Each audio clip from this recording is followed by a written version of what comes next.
নমস্কার বন্ধুরা, প্রিয়াঙ্কা কুকিং রেসিপিতে সবাইকে সুস্বাগতম। আজকে নিয়ে চলে এসেছি চিকেন পকোড়া রেসিপি।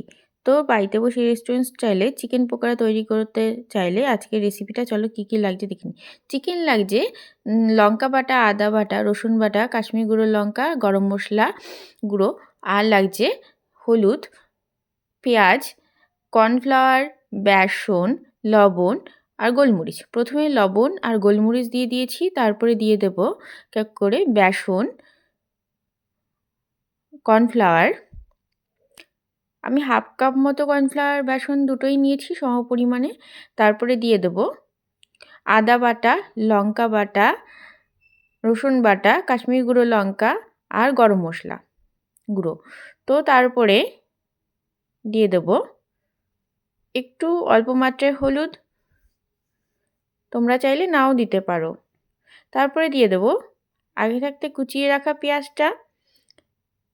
তারপর ভালো করে মিক্স করে নেব। আমি কিন্তু কোনো জল অ্যাড করিনি।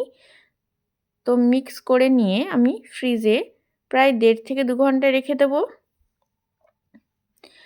তারপরে একটা কড়াইতে তেল বসিয়ে দেব আর চিকেন পকোড়াটাকে ভালো করে শেপ দিয়ে কড়াইতে ভেজে নেব।